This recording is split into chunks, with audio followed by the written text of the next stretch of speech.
उधर जमशेदपुर में जलापूर्ति योजना को लेकर बैठक का आयोजन किया गया।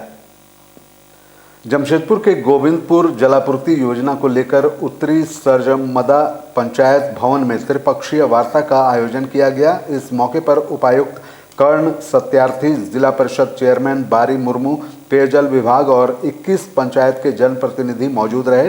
बैठक में शुद्ध पेयजल की आपूर्ति, जगह जगह पानी लीकेज सफल संचालन, बस्तियों में पानी का नया कनेक्शन, पुराने रसीद के हिसाब को लेकर चर्चा हुई। सभी जनप्रतिनिधियों ने अपनी बातों को विस्तार पूर्वक रखा।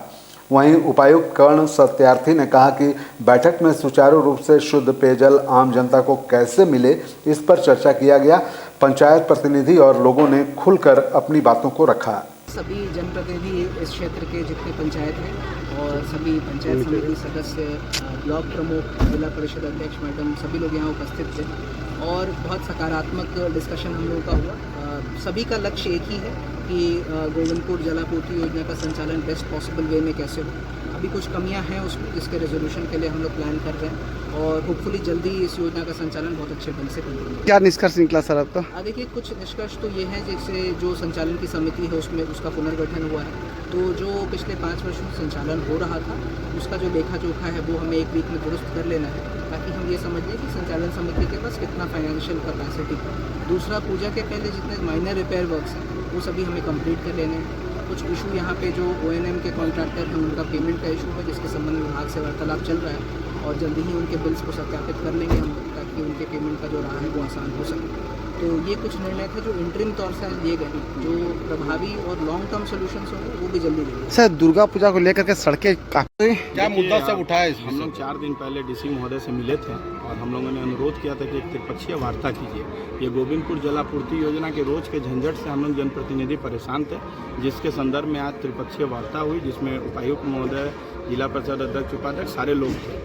जो मुख्य मुद्दे पर चर्चा हुई कि वो मुख्यतः जो पानी का लीकेज बहुत जगह है, उस लीकेज को बनवाना होगा। DC साहब सब मुखिया से आवेदन मांगे हैं कि जल्द से जल्द उसको आवेदन दीजिए और उसको बनाने का निर्देश दिए हैं 6 दिन के अंदर। उसके बाद जो पानी का शुद्धता है उसको जांच करने के लिए अभी जो नियमावली बनी है उसके अनुसार से कि पानी का रेगुलर जांच होगा और जो पैसा बैंक अकाउंट में जो पैसा होना चाहिए वो नहीं है, वो कहाँ है, उन सबको एक जगह करना और आगे 1.5 साल के बाद ये योजना कैसे संचालित होगी अच्छे तरीके से, उसको लेकर एक त्रिपक्षीय वार्ता की गई, जिसमें विभाग के लोग थे और हम लोगों ने अपने पक्ष को मजबूती से रखा, जिसमें ये सब मुख्य समस्याएँ थी।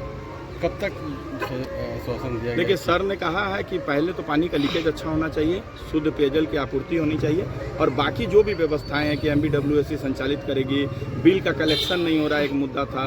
उसके बाद जो कर्मी संविदा पे काम कर रहे हैं उसका PF PSI नहीं जमा हो रहा है, पानी टंकी की रेगुलर सफाई नहीं हुई है, इंटेक वेल का स्थिति में इंटेक वेल में गाद जमा हुआ है, WTP में की स्थिति खराब है और जो पानी टंकी का दीवार टूटा हुआ है, इन सारे विषयों पर बहुत देर चर्चा हुई। उपायुक्त महोदय 1 घंटा रहे और सारे समस्याओं को उन्होंने सूचीबद्ध किया है और मुझे आशा है और विश्वास भी है कि बहुत जल्द इस पर कुछ बड़ी कार्रवाई होगी। ठीक।